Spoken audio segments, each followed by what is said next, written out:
안녕하세요. 선예의 건축 이야기 선예 이모입니다. 요 하이파이브. 자, 오늘은 건축을 위한 토지에 대해서 알아볼 거야. 네. 건축을 하기 위해서는 토지를 먼저 구입하고, 그리고 건축을 한 후에 임대를 하고, 그리고 판매를 하는까지 배워봤지, 그지? 네. 자, 토지를 구입하면 그때 호칭이 어떻게 된다고? 토지주. 그렇지, 토지주가 되는 거야. 땅콩이. 자, 근데 땅을 사기 위해서는 먼저 뭘 확인해야 돼? 이 땅에 건축을 할 수 있는가? 그리고 한다면 어떤 건물을 얼마나 지을 수 있는지를 알고 땅을 사야 되겠지. 그렇죠. 땅을 샀는데 건축을 못한 땅이면 어떻게? 망하는 그렇지. 거죠. 그래서 땅을 살 때는 실제로 이게 건축이 가능한지, 그리고 한다면 어떤 건물을 얼마나 지을 수 있을지 알아봐야 되는데, 그걸 알아볼 수 있는 방법이 있어. 그게 뭐냐면 토지 이용 계획 확인을 하는 거야. 자, 이게 뭐냐면 토지에 대한 이용의 계획을 확인할 수 있는 서류. 토지에 대한 이용을 토지 이용에 대한 계획을 확인할 수 있는 서류. 자, 신기해요. 그런 서류가 있는 게. 그치? 한번 볼까? 자, 이게 토지 이용 계획 확인을 해낼 거야. 네. 자, 요런 거는 어디서 확인할 수 있느냐 하면 토지 이용 규제 정보 서비스 루리스라는데 홈페이지에 가면은, 자, 여기에 주소를 입력을 하고, 그래서 열람을 하면 이제 이렇게 확인이 가능해. 생각보다 쉽게 확인할 그렇지. 수 있네요. 누구나 확인할 수 있고 전국의 모든 땅들을 다 확인할 수 있어. 오, 전국 모두. 그렇지. 모든 땅. 자, 토지 이용 계획 확인어는 우리나라의 모든 토지들은 모두 이 땅을 어떤 용도로 쓸 건지, 건축을 할 수 있으면 얼마나 확인할 수 있는지를 다 확인할 수 있는 그런 서류가 되는 거예요. 자, 어떻게 보는지 한번 알려줄게. 자, 첫 번째 있는 게 지목으로 돼 있지, 그지? 뭘로 돼 있어? 대로 그렇지. 되어 있네요. 지목은 이 땅의 목적인 거야. 아, 목적. 현재 이 땅은 어떤 목적으로 사용되고 있는가를 보여주는 게 지목이야. 우리나라는 지목이 총 28개가 돼 있어. 엄청 많은데요? 그렇지. 땅의 용도가 다 다르잖아. 그렇죠. 그건 자, 전은 뭘까? 밭. 그렇지. 전. 답은? 논답. 그렇지. 과수원은? 가수원. 그렇지. 보면 빨간색 돼 있는 돼 있지, 그지? 이게 대지야. 네. 그건 뭔데요? 대지라고 하는 거는 건축물이 있는 땅. 아. 그걸 대지라고 해. 그래서 지목이 대지. 그러면 이 땅은 지금 건축물이 있겠지, 그지? 네. 자, 그 옆에 보면 면적이 있어. 면적이 얼마? 370m 제곱. 네.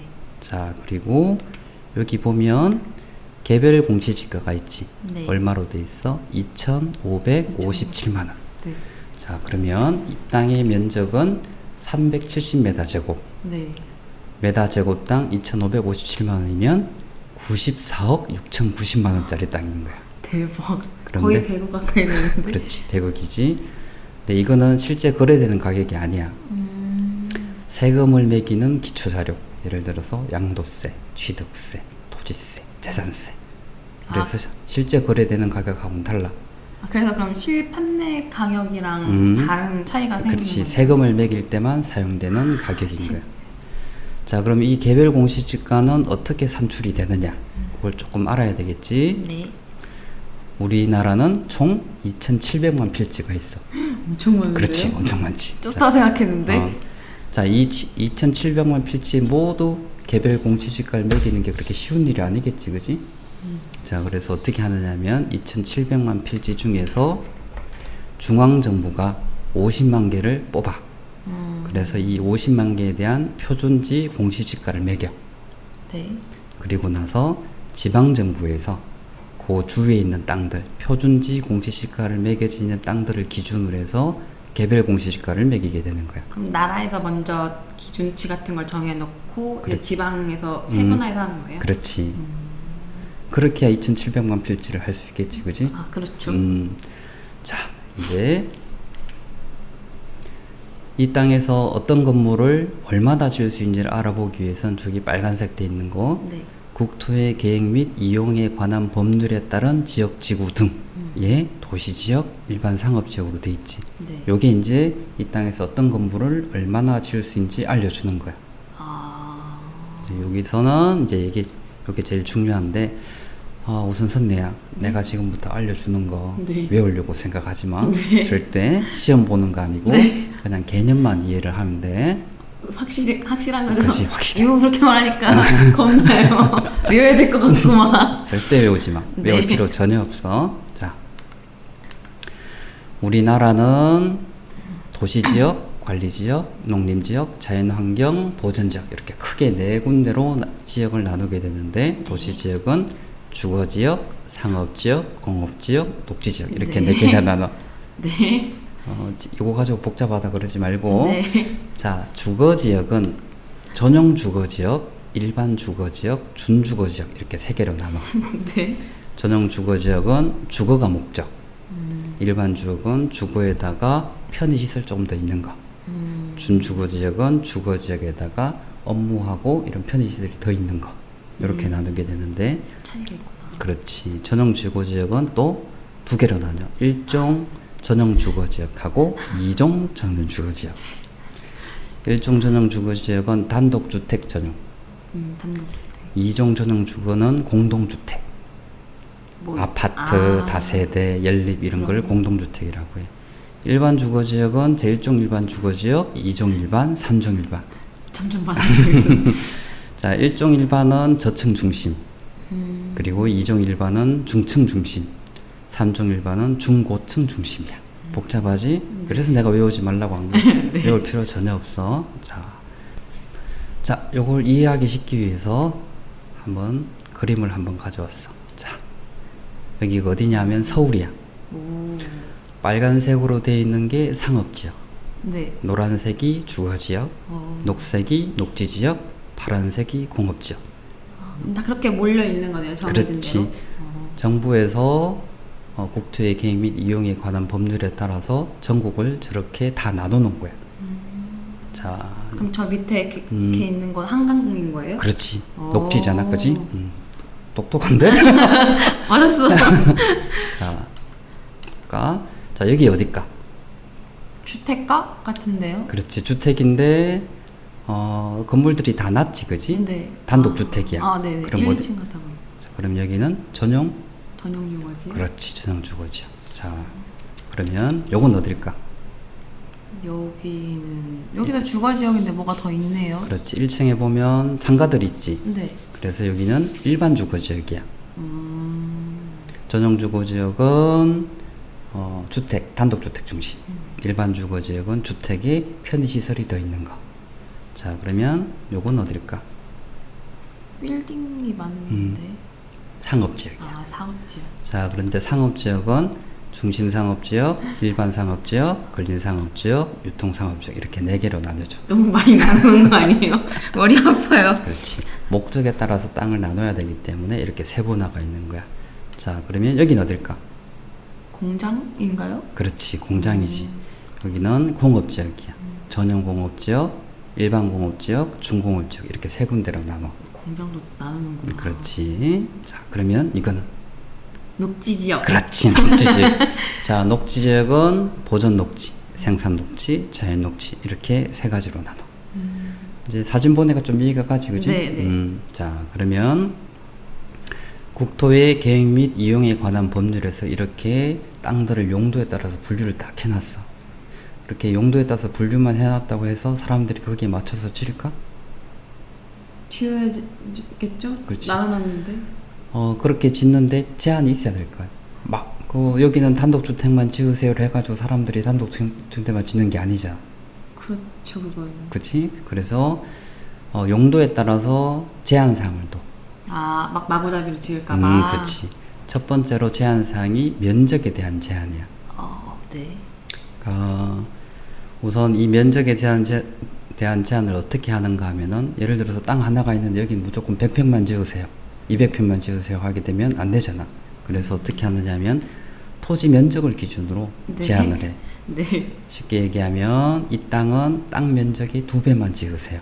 아니면 3배만 지으세요. 이렇게 제한을 하는 거야. 자, 한번 보자. 지금 보고 있는 거는 서울 지역이야. 서울 지역에서 각각의 용도별로 면적을 제한을 하는데 어떤 걸로 제한을 하는가 하면 여기 보면 건폐율 있지? 네. 그리고 영정률. 요 두 가지로 면적을 제한을 해. 저는 처음 들어보는 단어예요. 막 입에도 안 붙는데 건폐율, 용적률.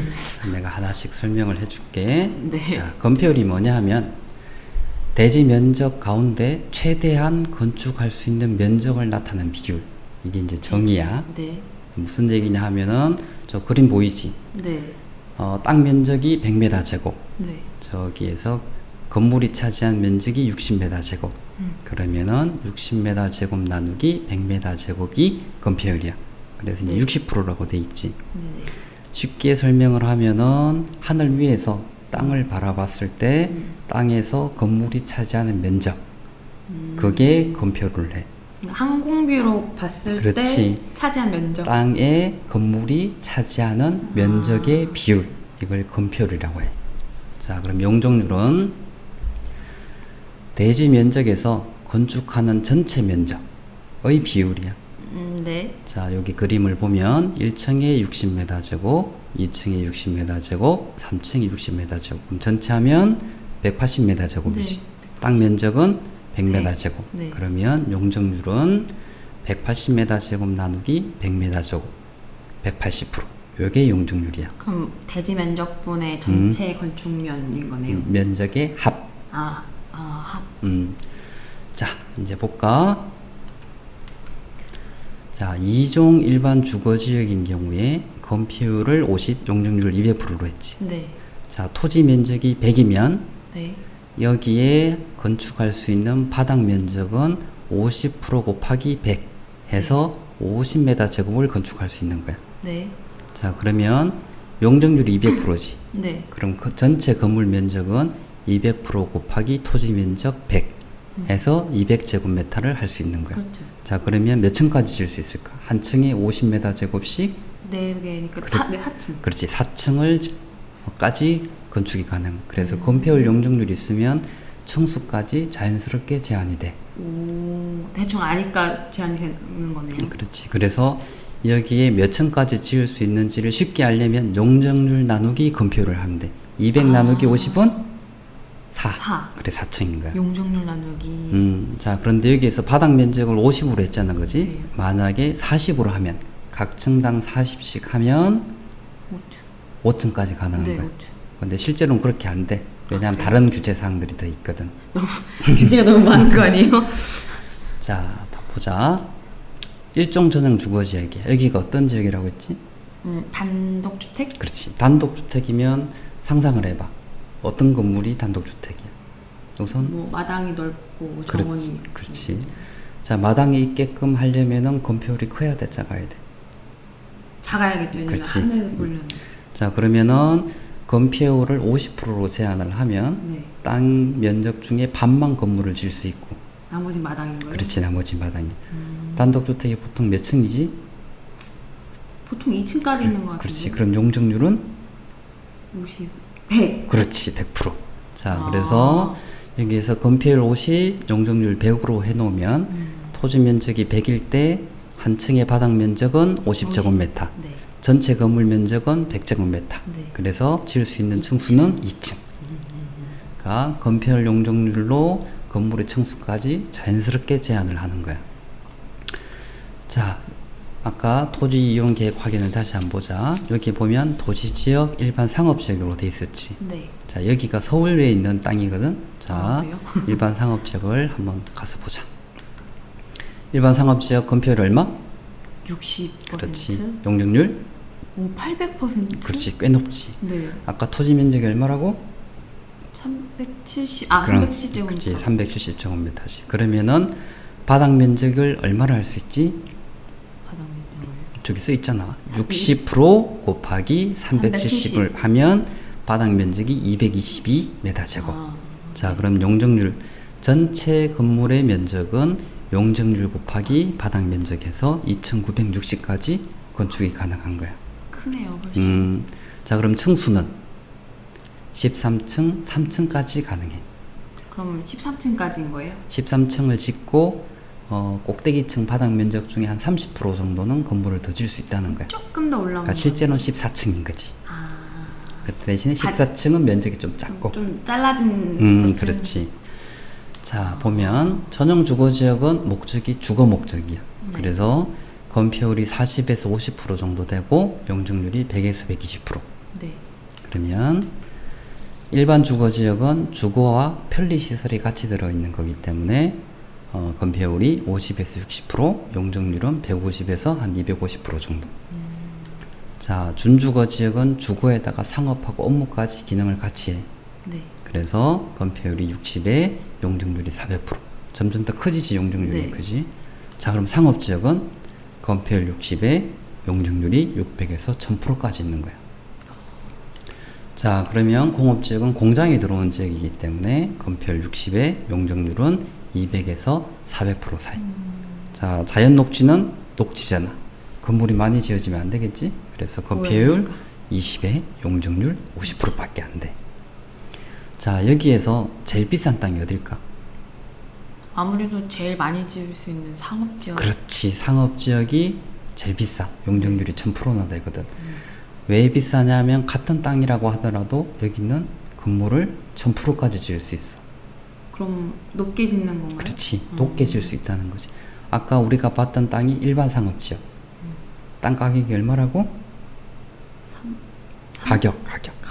공시지가가 얼마였어? 94억 얼마예요? 100억 정도 되는 거야. 네.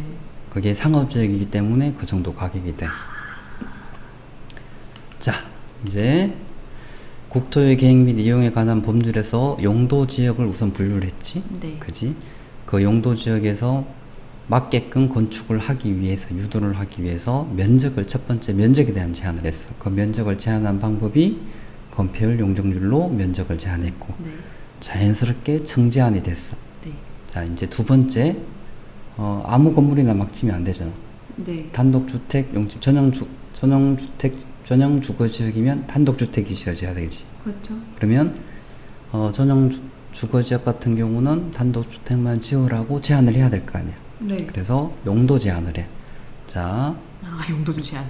그렇지. 건축법에서 어떻게 용도가 제한이 되는지 한번 보자. 제1종 전용 주거지역 안에서 건축할 수 있는 건축물이라고 해서 첫 번째, 당연히 단독주택의 건축이 가능해야 되겠지. 네. 그리고 제1종 근린생활시설로서 해당 용도에 쓰이는 바닥 면적의 합계가 1000제곱미터 미만인 것. 네. 요거까지 가능해. 그러면 1000제곱미터 미만이라고 했잖아요. 그럼 1000제곱미터 이상인 건 아예 못 짓는 거예요? 아예 못 짓는 거야. 자, 여기에서 제1종 근린생활시설이 뭐냐? 네. 슈퍼, 아니면 의원, 파출소, 이런 것들이 여기 들어가는 거야. 자, 그리고 두 번째 보면 도시 군 계획 조례가 정하는 바에 따라서 건축할 수 있는 건축물. 요건 뭐냐면 법에서 단독주택이나 일종 근린생활시설이 가능하다. 조례에서 지방에 따라 가지고 필요하면 이런 것들을 더 할 수 있다라고 해서 다가구 주택이나 네. 연립이나 다세대 주택, 아니면 종교 집회장, 아니면 종교시설, 학교, 노유자 시설, 주차장, 이런 것들은 지역에 따라서 더 할 수도 있고 안 할 수도 있고. 다른 건 다 이해가 하는데 종교 시설도 되는 거예요? 종교시설은 주거지역하고 가까이 있어야 되기 때문에 종교시설도 가능해. 오, 신기하네요. 자, 오늘 조금 내용이 좀 복잡했는데 아까 얘기한 대로 절대 외울 생각하지 마. 이해만 하면 돼. 자, 지금까지 내가 얘기했던 건 다 잊어먹어도 되고, 자, 요것만 기억해. 건축을 위해서 땅을 구입할 때, 토지를 구입할 땐 제일 먼저 뭘 확인해야 된다? 토지 이용 계획 확인원을 확인을 해야 돼. 토지 이용 계획 확인원을 확인을 하면 무엇을 알 수 있느냐 하면 지목, 면적, 공시지가, 지역에 대해서 알 수 있어. 네. 자, 이 지역을 알면 해당 지자체 도시계획 조례에서 건폐율 용적률을 알아서 여기에서 얼마나 넓게 질 수 있는지를 알 수 있게 되고, 지자체의 건축 조례에서 건축 가능한 건물이 무엇인지를 알 수 있는 거야. 그러면 지자체별로 다 조례가 다 똑같은 건가요? 아니야. 지자체별로 건폐율 용적률도 다 다르고, 그 다음에 지을 수 있는 건물도 다 달라. 똑같은 뭐 도시 지역이더라도 그렇지, 다르고 다 달라. 왜냐하면 지역별로 환경이 다 다르거든. 어떤 지역은 주거가 발달되어 있는 지역도 있을 거고 어떤 데는 공업이 발달된 지역이 있을 거기 때문에 지역별로 건폐율 용적률도 다르고 지을 수 있는 건물도 다 달라. 자, 오늘은 여기까지 하고 네. 내가 숙제를 하나 줄 거야. 숙제요? 내가 집안 갑자기요? 공부를 하려면 제대로 해야지. 네. 내가 집원을 하나 알려줄 테니까 그 집원에서 지을 수 있는 건물이 뭐가 있고 네. 그 다음에 얼마나 지을 수 있는지를 다음 시간까지 알아와. 네. 내가 다음 시간에 꼭 물어볼 거야. 네. 당황스럽네요. 자, 오늘은 여기까지. 수고했어. 수고하셨어요. 시작하기 전에 저 질문이 하나 있는데요. 물어봐. 숙제를 해왔어요. 근데 건축을 하려면 이 모든 걸 다 알아야 되는 거예요. 네가 건축주로서 건축을 하는데 이 모든 것을 알 필요 없어. 다행이요. 전혀 알 필요 없어. 하지만 이 전체의 흐름, 개념은 이해를 해놓는 게 훨씬 좋아. 자, 네가 건축을 할 때 설계를 해야 된다고 했지, 그지? 누가 구해? 건축사. 그렇지. 건축사하고 설계를 하는데 네가 건축에 대해서 전혀 몰라. 네. 그럼 건축사하고 설계를 할 때 제대로 설계를 할 수 있을까? 아니요. 못하지, 그지? 자, 그럼 공사를 할 때 누구하고 한다고 했지? 건설사. 그렇지. 건설사하고 공사를 같이 하는데 이때도 네가 건축을 전혀 몰라. 그럼 제대로 안 돼. 그렇지. 제대로 안 돼. 내가 너에게 지금 알려주는 것들은 전문적인 지식을 알려주는 게 아니야. 이 사람들하고 같이 건축을 하면서 최소한 대화는 할 줄 알아야겠지, 그지? 그렇지. 그 사람이 얘기한 얘기를 이해는 그래도 할 수 있고. 그래서 내가 지금 너한테 이런 지식들을 알려주는 건데, 다시 한번 얘기하지만 이건 수능 공부가 아니야. 전혀 외울 필요가 없어. 그냥 완전 밑바탕 지식인 거예요. 그렇지. 기본적인 한글같이. 그치. 기본적인 지식. 자, 참, 너 오면서 주변에 빈 땅들 좀 보고 왔지? 아, 맞아요. 저 그 빈 땅을 볼 때마다 이런 생각을 해요. 토지 이용 계획 확인은 그거랑 그 지자체별로 조례가 있잖아요. 그 두 개만 알면 저 땅에 무슨 건물을 지을 수 있을지 다 알 수 있겠다 이런 생각을 하는 거예요. 그거 배웠다고.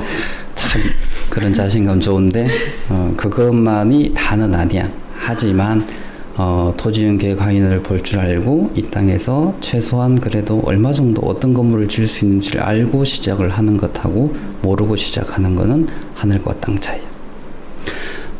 네가 숙제한 거 블로그에서 봤거든? 네. 보니까 한 3가지 정도가 조금 부족한 게 있어. 네가 궁금해했던 거. 첫 번째 미관지구, 두 번째 지구단위계획, 세 번째 법과조례. 오늘은 요 3가지에 대해서 알아보도록 할게. 자, 첫 번째 미관지구. 국제계획 및 이용에 관한 법률에서 용도지역 지정한 건 당연히 기억을 하고 있지, 그지? 자, 용도지역은 크게 도시지역, 관리지역, 농림지역, 자연환경 보전지역 이렇게 크게 4가지로 나누고 다시 도시지역은 주거지역, 상업지역, 공업지역, 녹지지역. 그럼 주거지역은 다시 전용 주거지역, 일반 주거지역, 그렇지. 이런 식으로 그렇지. 주거지역 그렇게 나누지. 그리고 전용 주거지역은 다시 1종 일반 전용 지구지역, 2종 일반 주거 지구지역 이렇게 나눠져. 이렇게 세부 지역별로 나눠지고 이 세부 지역의 지역을 알면 건폐율 용적률을 알 수 있고 자연스럽게 청수가 제한이 되고 그리고 건축물의 용도 제한까지 알 수 있었어. 네, 거기까지 이해했어요. 근데 이것만으로 부족한 거야. 예를 들면 오래된 시장이 있는데 여기가 다 목구조로 지어져 있어. 불이 나면 다 타버릴 것 같아. 그렇지. 그러면 그것을 막기 위해서 무슨 제한 조치가 필요하겠지, 그치? 그렇게 특정 지역에 받는 제한 조치를 용도지구라고 해. 자, 용도지구는 총 8가지로 나눠져 있어. 다시 한번 얘기하지만 절대 외우지 마. 네, 개념만 이해를 해. 용도지구는 경관지구, 고도지구, 방화지구 등등등등. 자, 경관지구는 경관을 보호 형성하기 위해서 필요한 지구. 고도지구는 건물의 높이를 제한하는 지구. 세 번째 방화지구는 화재 위험을 예방하기 위해서 필요한 지구. 좀 전에 얘기했지, 그지? 방제지구는 재해를 예방하기 위해서 필요한 지구. 이런 목적들로 용도지구를 만들어. 근데 제가 몰랐던 궁금했던 그 미관지구는 있는데요. 미관지구가 경관지구로 바뀌었어. 갔다 오면 같다고 보면 돼. 자, 두 번째 지구 단위 계획 구역에 대해서 좀 알아볼게. 자, 용도지역, 용도지구로 건폐율 용적률이 제한이 되고 네. 지을 수 있는 건물의 용도도 제한이 됐어. 자, 그러면 기존 시가지 네. 나 아니면 새로운 시가지를 하나 만들려고 해. 기존 시가지가 너무 오래됐기 때문에 거기를 새로 정비 사업을 해서 새롭게 만들거나 아니면 신시가지를 개발하려고 하는데 여기에 딱 특정 지역에 딱 맞는 제한만 딱 해주고 싶은 거야. 그 구역만. 그렇지, 그 구역만. 자, 그게 지구 단위 계획 구역이야. 자, 요 한번 볼까? 네. 어때? 땅이 반듯반듯하지? 네, 잘 오신 듯. 자, 요거는 LH나 지방공사에서 이런 땅을 다 사고 난 다음에 기반 시설, 뭐 지금 도로라든가 학교라든가 이런 것들을 만들어. 그리고 땅들을 나누어서 그 땅들을 이제 분양을 하는 거야. 그렇게 해서 다 지어 놓으면 이런 그림이 나오는 거지. 그래서 반듯한 도시들이 그렇지. 나오는 거군요. 그래서 여기에 맞는 계획이 필요하기 때문에 지구 단위 계획 구역을 지정을 하는 거야. 자, 한번 볼까? 자, 여기 보면은 단독주택 용지도 있고 주차장 용지도 있고 근린생활 용지도 있지, 그지? 네. 용도 지역하고는 좀 다르지, 그지? 네. 요 지역에 맞는 것만 딱 규칙을 만들고 거기에 맞게끔 건축을 하기 위해서 지구 단위 계획 구역을 만들어 놓는 거야. 자, 한번 볼까? 어떻게 지어지는지. 어때? 다 비슷해 보여요. 높이나. 자, 지구 단위 계획 구역에서는 일반 용도 지역, 용도 지구하고는 달리 조금 더 까다로운 제한사항들이 많아. 예를 들면 땅에 건물에 들어가는 주차장이 출입구도 제한을 해. 건물의 높이도 제한을 하고 그리고 건물의 외벽의 재료, 색깔도 제한하는 경우가 있고 담장의 높이, 담장까지요? 담장의 색깔도 제한을 해. 그리고 여기에 주택이 들어가면 주택은 몇 가구만 들어가라 하는 것도 제한을 해.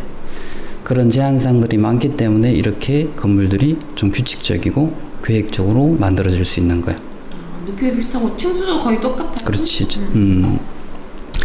자, 이제 세 번째 법률과 조례에 대해서 알아볼게. 자, 법은 누가 만들지? 국회에서. 그렇지. 똑똑하지. 자, 그럼 시행령은? 글쎄요. 요거는 정부에서 만들어. 네네. 대통령령으로 만들어지는 거야. 자, 그러면 조례는? 그건 알아요. 지자체? 지방정부에서 만들어. 자, 법과 조례를 좀 이해하기 쉽게 하기 위해서 내가 좀 비교를 한번 해봤거든. 같이 보기 위해서. 우리가 제일 잘 알고 있는 법은 국토의 계획과 이용에 관한 법률. 그걸 제일 잘 아니까 그걸 가지고 한번 설명을 해줄게. 자, 여기 국토의 계획 및 이용에 관한 법률이야. 왼쪽에 있는 게 법률, 오른쪽에 있는 게 시행령. 자, 국토의 계획 및 이용에 관한 법률 77조에 용도지역의 건폐율을 어떻게 제한했는지 한번 보자. 도시지역의 주거지역은 70% 이하로 해라 라고 돼 있고 시행령에서는 그 주거지역을 이렇게 지역별로 50%, 50%, 60%, 60%, 50% 이렇게 제한했어.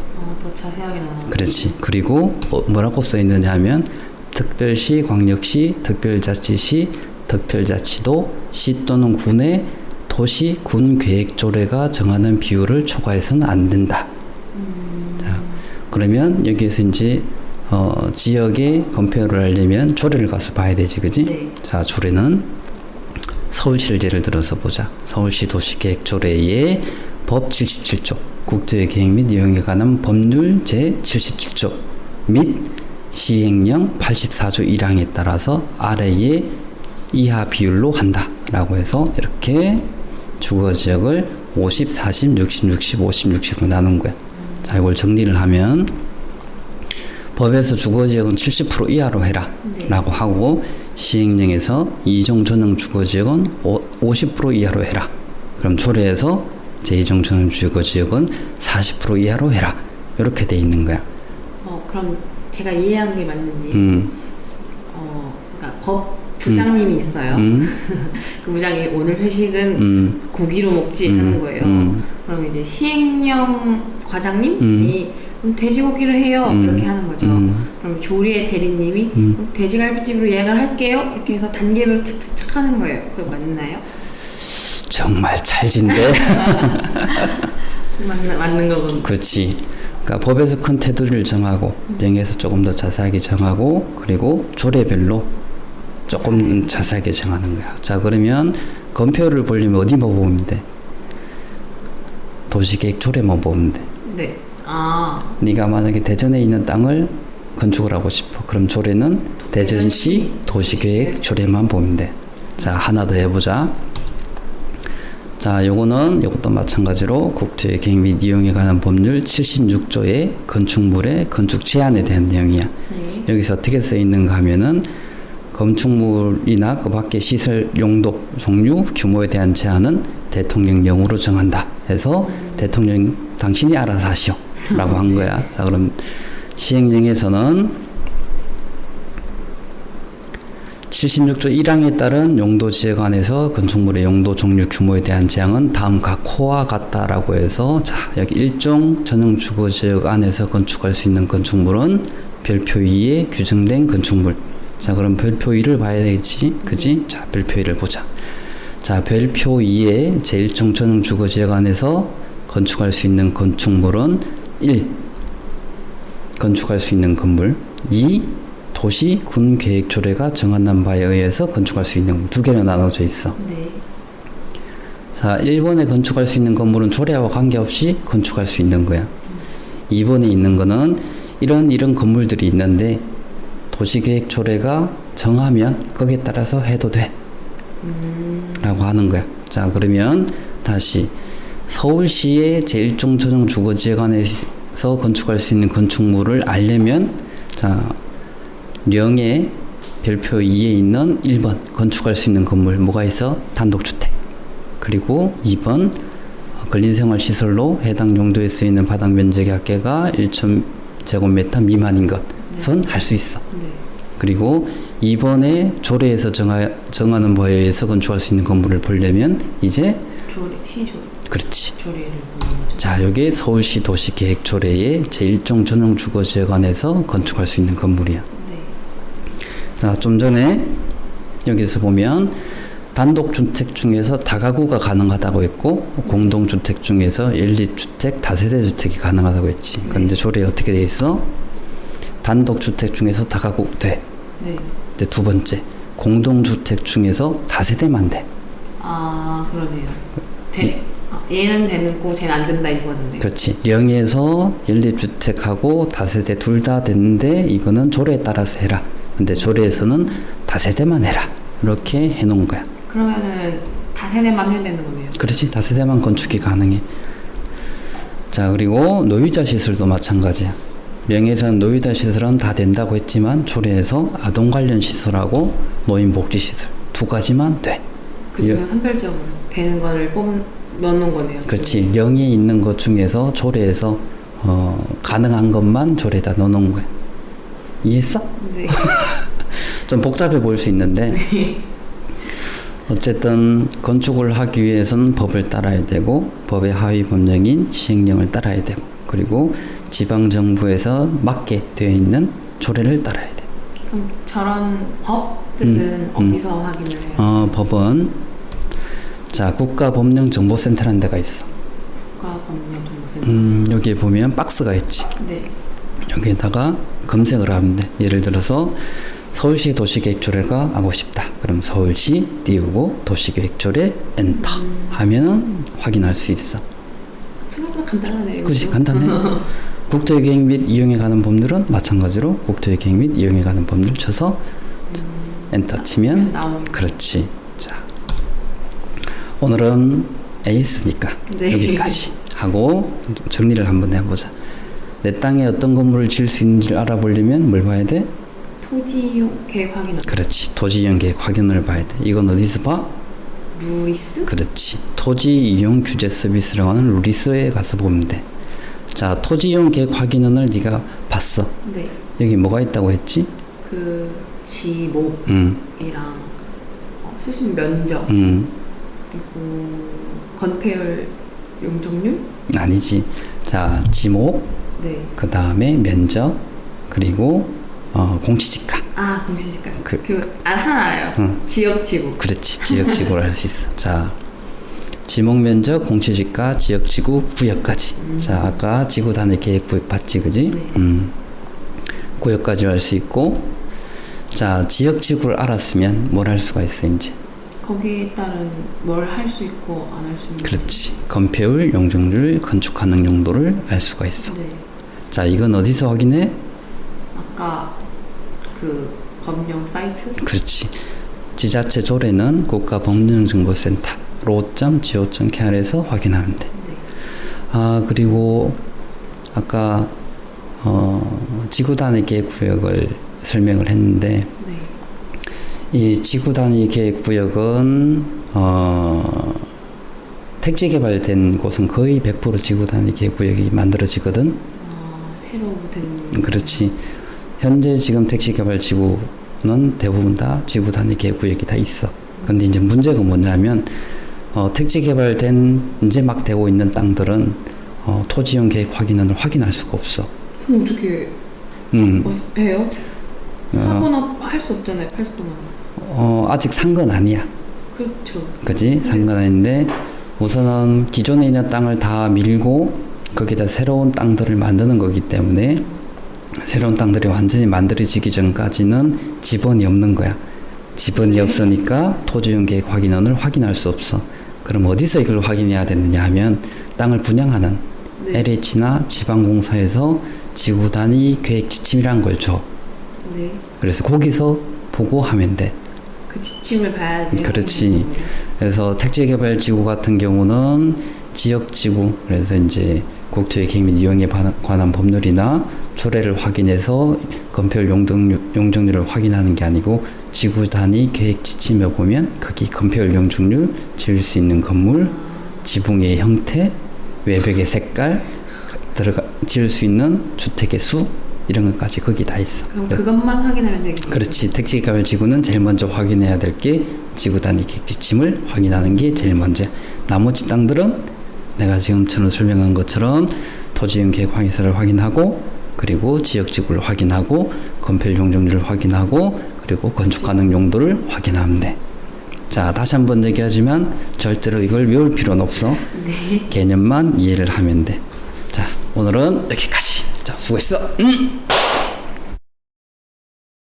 오늘은 건축물의 종류에 대해서 알아볼 거야. 네. 자, 이 두 개 건물 차이점이 뭔지 알 수 있겠어? 아니요. 똑같은 빌라 아니에요? 우선은 건축법에서는 빌라라는 용어를 사용을 하질 않아.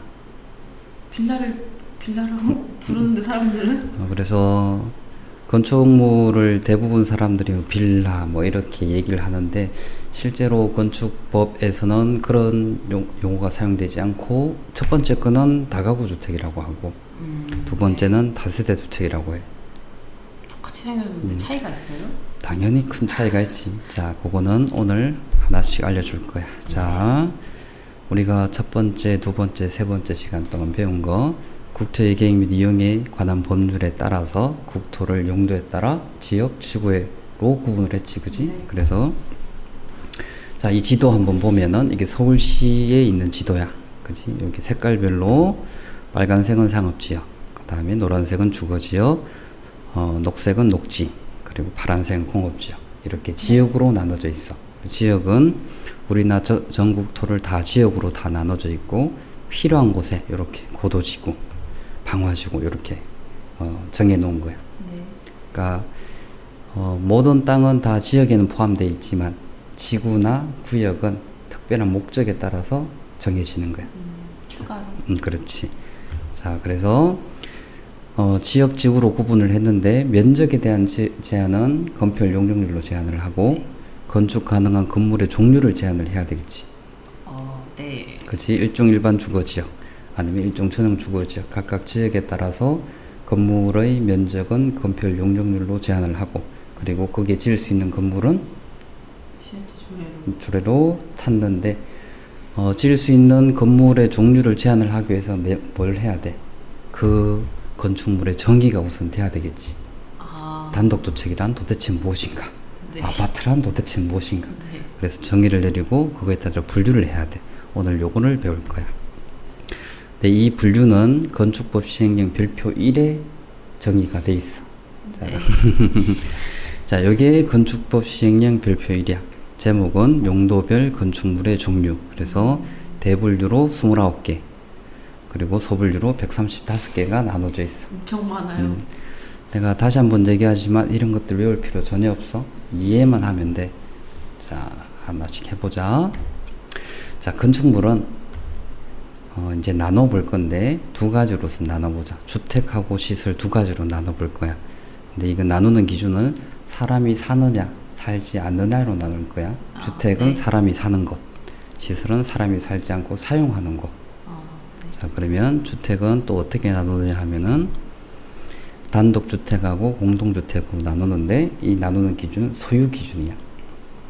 무슨 얘기냐면 단독주택은 한 명이 소유를 하는 거고 네. 공동주택은 여러 명이 소유를 하는 거야. 공동주택의 대표적인 게 아파트거든. 네. 아파트는 101호 누구 거, 102호 누구 거 이렇게 다 나눠져 있지. 네, 다 근- 달라요. 근데 단독주택은 그런 게 아니고 다 내 거, 너 다 네 거. 그렇지. 1층은 아빠 거, 2층은 엄마 거 이런 게 아니잖아. 그렇죠. 그래서 소유 기준으로 돼 있다고 하지만 정확하게는 등기가 개별적으로 이루어질 수 있느냐 없느냐의 차이. 자, 그러면 시설을 한번 나눠보자. 시설은 근린생활 시설하고 그 외 시설 이렇게 나눌 건데 그 기준은 주택과의 거리로 나눌 거야. 네. 그래서 이렇게 분류가 되는데 자, 첫 번째 단독주택을 한번 볼게. 단독주택은 아까 이제 기준 나누는 기준을 주거 가구를 한 가구가 주거를 하느냐 아니면 여러 가구가 주거를 하느냐로 나눠볼 거야. 한 가구로 주거를 하는 건 단독주택. 그치? 이건 한 가구만 사는 거지. 네. 그런 여러 가구가 사는 것을 다중주택하고 다가구로 나눌 건데 다중주택은 조건이 독립된 주거 형태를 갖추지 아니할 것, 그리고 주택의 바닥 면적 합계가 330제곱미터 이하일 것. 네. 330제곱미터는 평으로 계산하면 한 100평 정도가 돼. 100평. 네. 여기에서 메다 제곱을 평으로 어떻게 환산하는지는 알아? 아니요. 1평은 3.3058제곱미터야. 3.3058제곱미터. 자, 그래서 330제곱미터는 계략적으로 100평. 네. 그냥 3.3으로 했을 때. 그렇지. 그리고 주택의 층수가 3계층 이하인 건물을 다중주택이라고 하는데 네. 혹시 머리에 떠오르는 건물 없어? 모르겠는데 다 독립된 주거 형태가 안 된다는 것도 무슨 뜻인지 모르겠어요. 자, 독립된 주거 형태가 되려면 첫 번째 거실이 있고 방이 있고 그지? 네. 그리고 주방이 있어야 될 거고 네. 화장실도 있어야 되겠지. 네. 여기서 독립된 주거 형태를 갖추지 아니할 것이라는 것은 주방이 없는 네.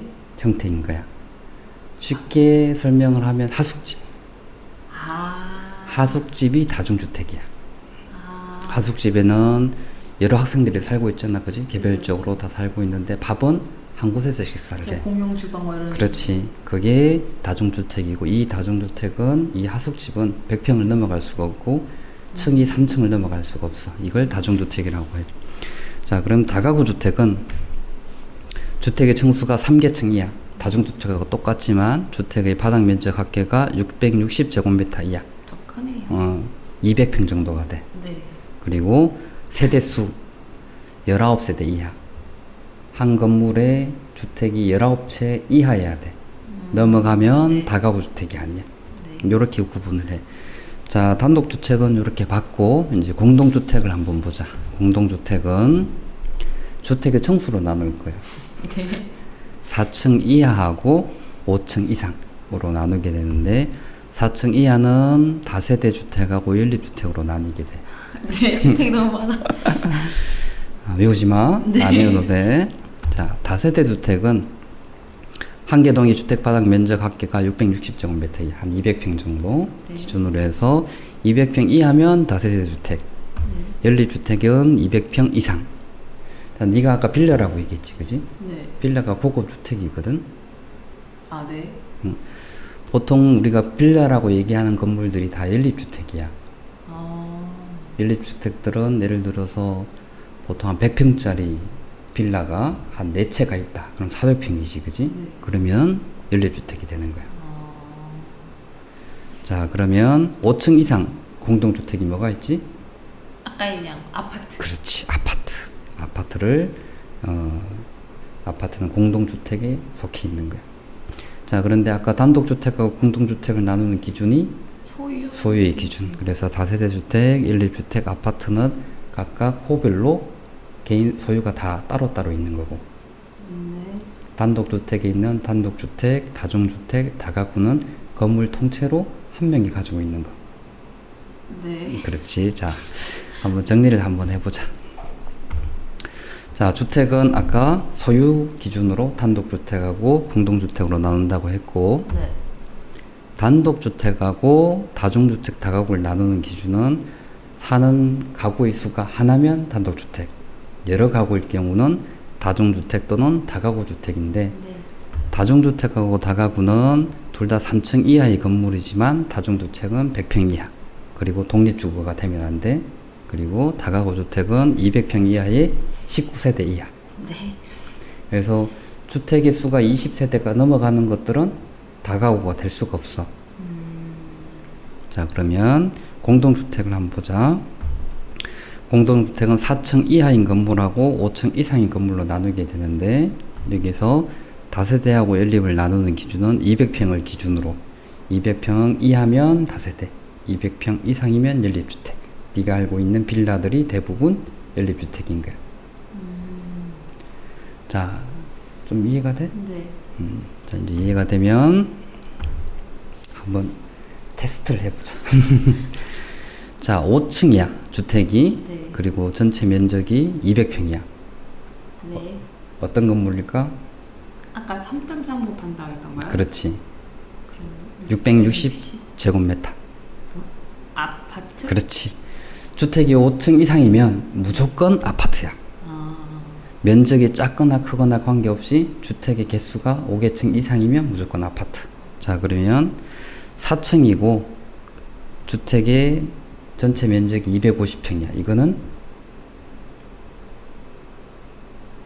연립주택. 아, 더 큰. 그치?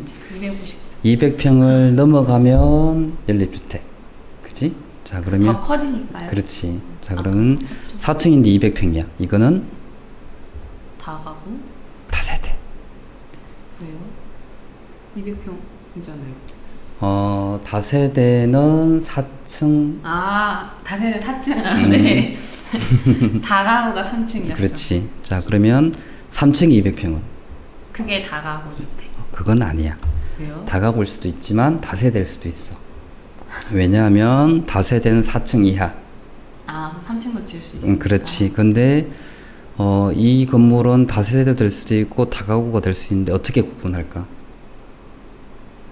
아까 소유? 그렇지, 소유.